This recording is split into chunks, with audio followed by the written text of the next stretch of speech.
What's going on, YouTube? This is the first time I'll ever be doing a video kind of like this, but right now I would just like to talk about the man that just threw the ball. Getting a 10-year, over $400 million deal finalized. What does this mean for football and everything? This is the biggest contract we've ever seen since. And I think Albert Hainsworth got a 7-year deal, and then Ndamukong Suh got a 6-year. So we saw it on the defensive side getting into. In my time of living, I never thought I would see a 10-year deal.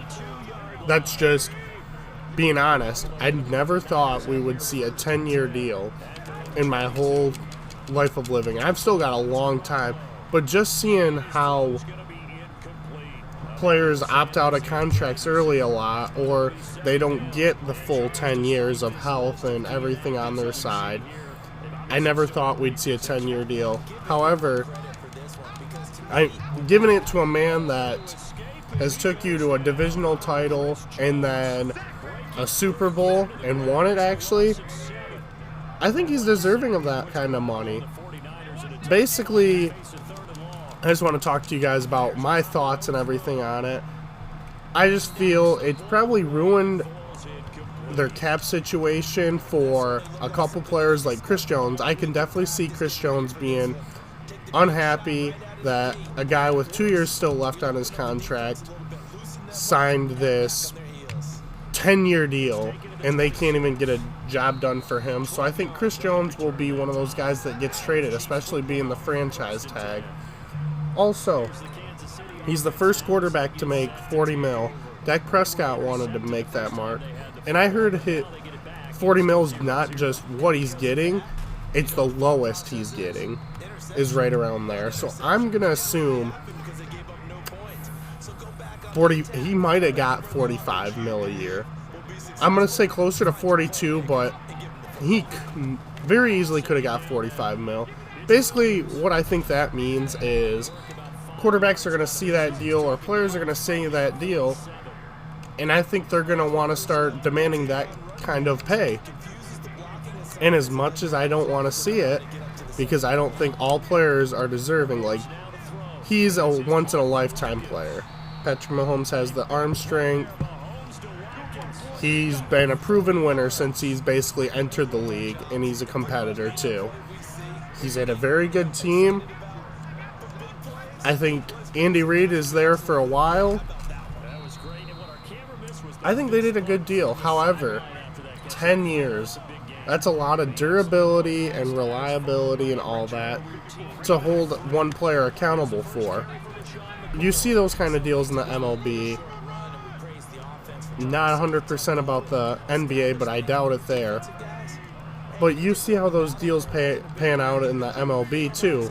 They sign these huge deals, and at the end of the day, it doesn't work out. The player either opts out by the 5th or 6th year of a 7 or 8 year deal, or they just demand to get traded or something. Kansas City, with the money that they're at now, after signing that massive deal, even though the cap is going to go up, I just think they put themselves in a rough spot for a couple years. And I'm not saying anything, like, I'm not here to be the bearer of bad news, but if I'm Kansas City, I'm going to be concerned about money in the long run. You're not going to be able to retain a lot of the big-name players. Tyrann Mathieu, when his contract's up, Frank Clark, Chris Jones, you're not going to be able to get a deal done. Tyreek Hill, after his deal's up, you're not going to have him. Who knows, you might not even have Sammy Watkins after this year. It just puts your team in a very tough financial situation when you see money like that being distributed. I don't know what else I want to really say about it. I'm very happy for Patrick Mahomes. Like I said, he's one of those players that deserves that kind of deal, though. If we're going to see a double-digit deal with a very young player, that's one guy I will definitely expect to see that deal done for. Now, what does that mean for players like Dak Prescott or other quarterbacks that are coming around the contracts at this time? I think Dak's going to demand more than he's worth. He originally wanted that 40 mil. Is he going to ask for 45 mil just because he's one of them boys? Who knows?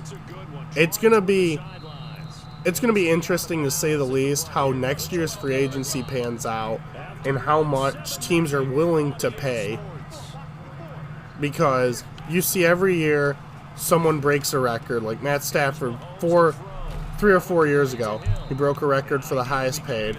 Then came along like Matt Ryan and Jimmy Garoppolo's and stuff, and it just keeps going higher and higher. And eventually we're going to see quarterbacks that I wouldn't necessarily say are top 10 getting paid like they're top 10 because they just saw this deal like this. It's going to be interesting to see how this pans out.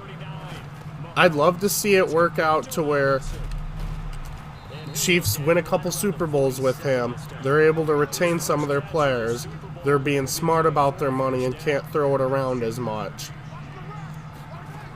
But I'd also like players to understand that you're not going to be worth 45 mil just because Patrick Mahomes just got paid that. It can't keep going up. You're eventually going to reach a time in your life where you got to understand there's players that are better than you. But I just want to get that out there for you guys. Basically just gave my thoughts. Like I said, not bashing the Chiefs. I love the deal. It's something I never thought we would see in my life. I never, I don't care if I'm only in my 20s. Never did I ever think I would see a multi-year deal in NFL.